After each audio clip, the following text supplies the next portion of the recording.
It's a nice day outside. It's going to get up to about 70 degrees here, and because it's the first weekend in March. March can be a very tricky time of the year. We've had some, really mild winters and stuff like that, and then we got hit with a major snowstorm I think it was like the second or third week in March one year, and which is about this time here.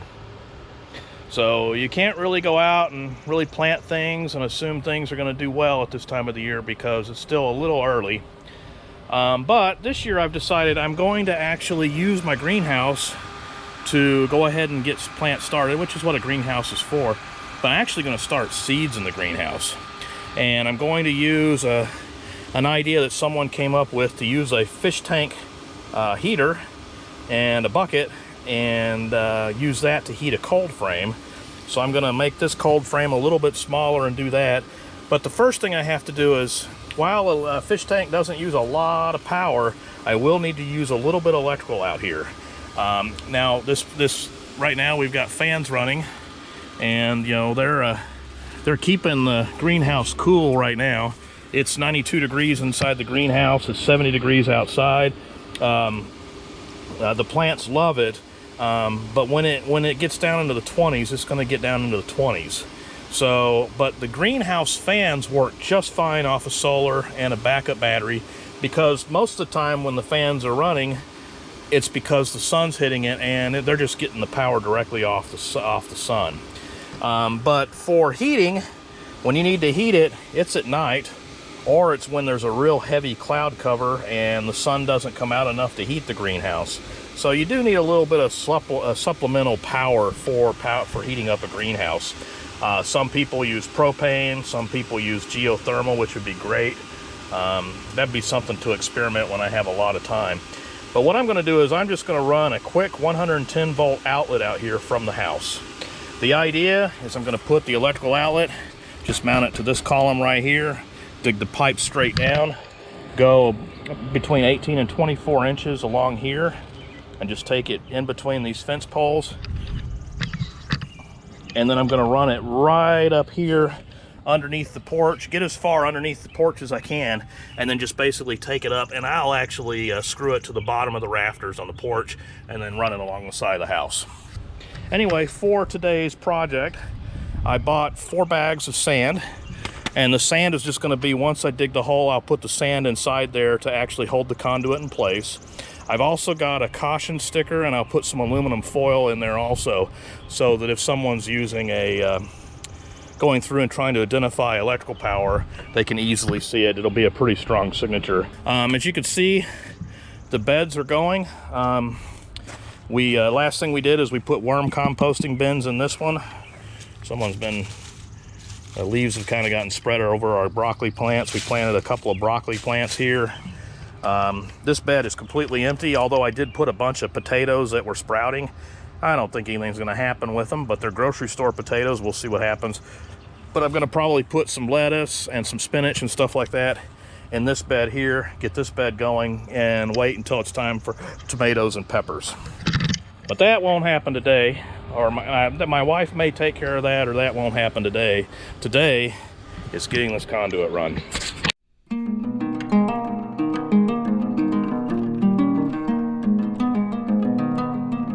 I remember this dirt over here being kind of loose, but anyway, this right here is go down about 6 inches, 3 to 6 inches, and it's basically pretty good clay, pretty good clay. But you go down any deeper than that, and it's just solid rock. So I'm gonna have to be using the pickaxe to get through here. Luckily, early on, I actually found the water line, so I know where it is. I don't think it's damaged. Anyway, I can see it right there. So anyway, that's good. So I need to dig out around that and just run the pipe underneath it, but that should be in good shape. And I have to dig around underneath the frame here anyway, so we're gonna be okay there. We got Andrew and his friend Peter. And so Peter, how much is Andrew paying you? You better be paying a good amount. Good amount. Anyway, I came out here, and between about, I would say 12 and 2:30, I started the dig, and I took time-lapse video of it. And then Andrew and Peter went to the gym to work out. and they decided they wanted more of a workout, so they're continuing the trench. Anyway, we hit solid rock down below here, so we used the pickaxe and broke up a bunch of it apart, but we were only able to get down about 14 to 16 inches. So anyway, I did what I was, what I found, what I read about online, put some sand in down at the bottom. I put some aluminum foil on top, and then I'm putting caution tape in there. But considering this is not going to be a continuous power source, I'm not too worried about it, because I'm just going to plug this in to an outlet when I want to use it. It's not like it's going to be connected to the mains always, and it's always going to go through a ground fault plug anyway. All right, it's the second day, and I was able to make a trip to my home center, and I'm going to finish out the project. I've got myself 2 of the one-way boxes and 1 two-way box. I got myself, I'm not certain which one if I'm gonna use a two-way or one-way. I got 2 cover plates. I've got a full in-use weather cover that I'm going to use inside the greenhouse. I got myself a 20 amp GFCI outlet. I have that up. I'm doing everything for 20 amps just in case I need to, I decide one day I want to update it and actually wire it directly into the panel. I've got myself white, green, and black, the 3 colors for 120 volts AC, and I bought the 50 feet of 10 gauge stranded wire. So anyway, this can actually handle up to 30 amps, but so I have plenty of headroom in here. And then I got myself a couple of 90-degree curves. I'm gonna go up here underneath the porch, and I'm gonna basically find a place that's underneath the stud, one of the rafters here, and then I'm gonna turn the pipe up, and then hit it into a box, and it's just gonna run along the bottom of the deck. As you can see, I've run the pipe underneath the deck, and I created a corner, and I did a 90 here, did a little piece of section here, and I was a little bit afraid I wouldn't be able to fit it in there, but I probably should have made it a little bit longer. But now I'm going to take a pipe that goes that way, and it's going to go into a junction box.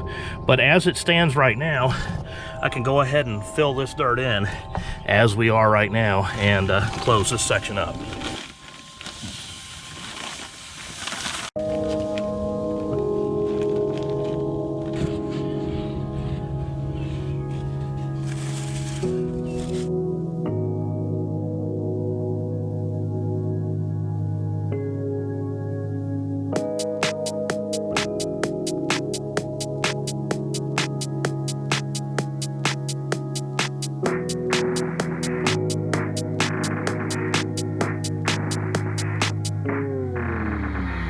I dug up the hole. I put the sand in, the aluminum foil, and the caution tape.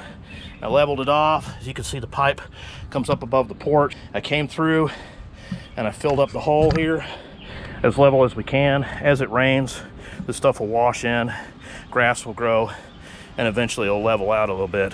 So anyway, I got a little bit of extra material. Sounds like a good excuse to fill up a hole. I'm also going to take a little bit of this soil to level out this area here.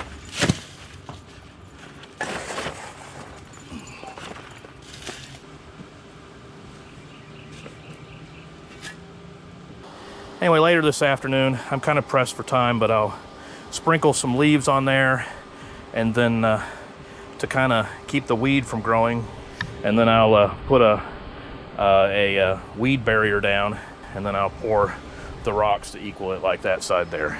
To make life easier on myself, instead of getting way up underneath the deck, and I will have to get up underneath the deck to do straps and stuff like that, but I actually went ahead and put my angle piece in place, and then I went ahead and sectioned another length of pipe on there, so I have the length of pipe I'm going to need. Anyway, the idea is I'm going to take this piece of pipe as far as it goes.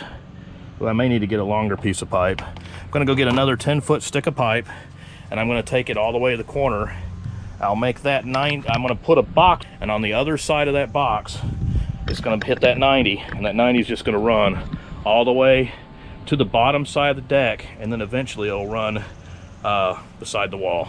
I've placed my pipe and I ran it up underneath the deck. Ran the pipe, I've strapped it everywhere there's a strap. So anyway, and it goes into that box down there. So I'm just going to decide where I'm going to put the box. I'm going to cut this pipe to the correct length, and I'll go ahead and make all the cement connections. So I'm just going to decide where I'm going to put the box. I'm going to cut this pipe to the correct length, and I'll go ahead and make all the cement connections. Put the box together on this side over here.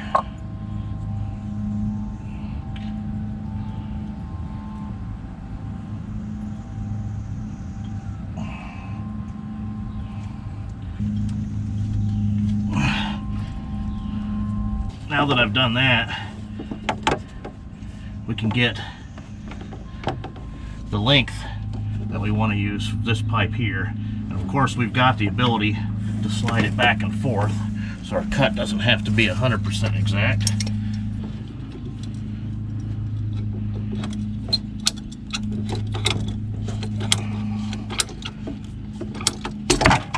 So let me go ahead and put the glue on both sides.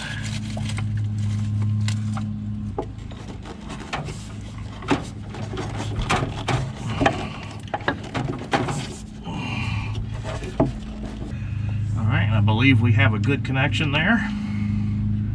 So let's go ahead and mount our box.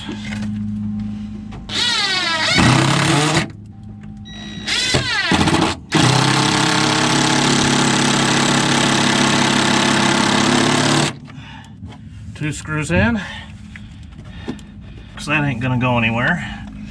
Anyway, we have the box in. All right, well, I've got my box open. Let's start pushing the fish tape through.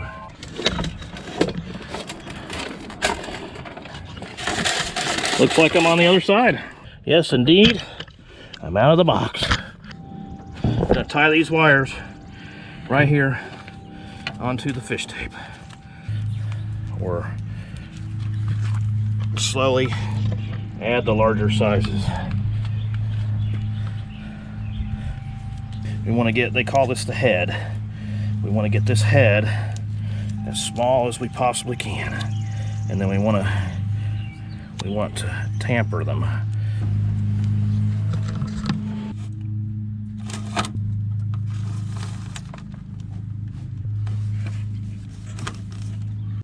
All right, so we have our wire here, but all I gotta do is just feed this wire in here and tie the box on, put another strap or two on, but we're ready here.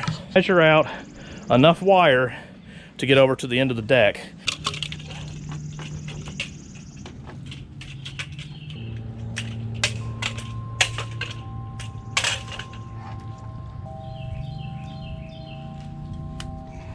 As I pull it, you're going to feed it in.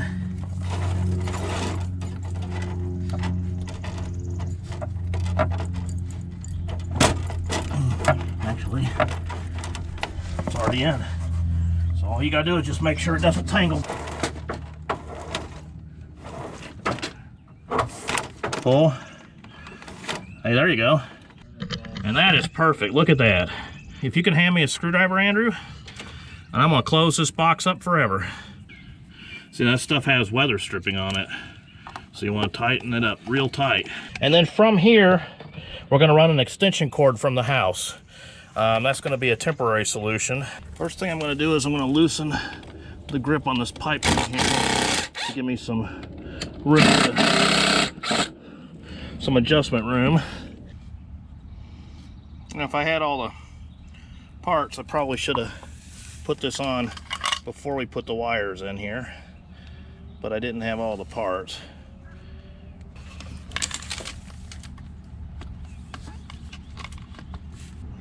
There we go. Give it a few seconds to hold it in place, and I'll go ahead and screw the box in.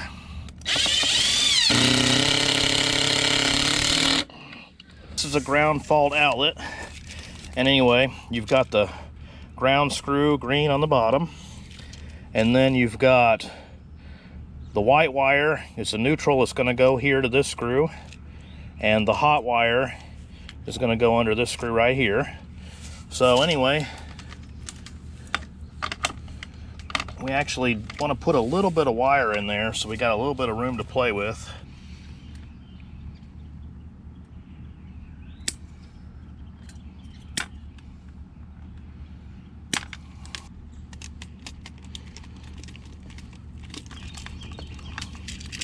Always give the wires a little bit of a tug.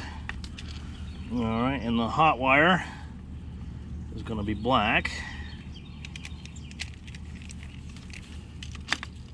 And the white wire is neutral. It's going to go with the white wire.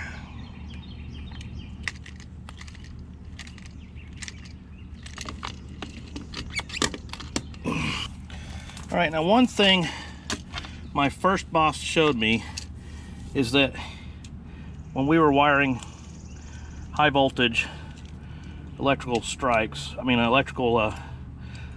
devices, is he always put tape around all the screw terminals.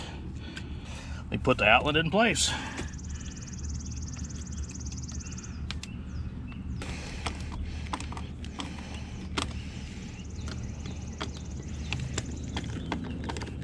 Okay. All right, we have an outlet in there.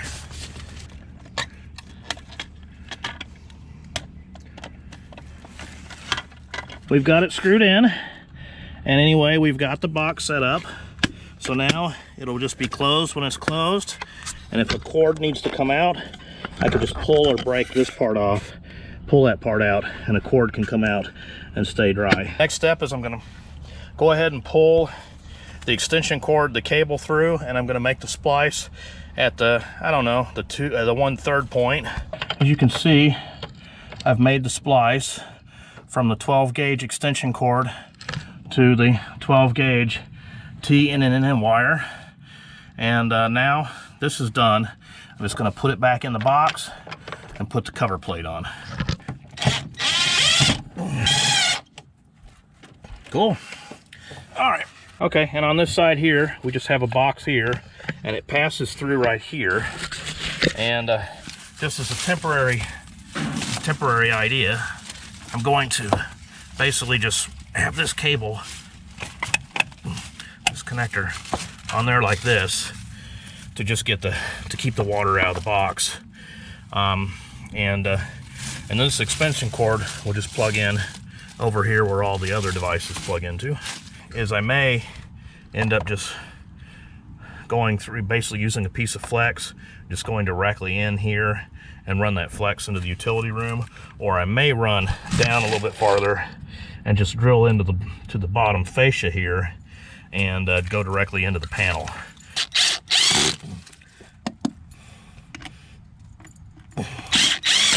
Let's see what happens. All right, we have 2 red lights on the side. It says it is wired correctly. Let's give it the test and see how well it'll run this heater fan.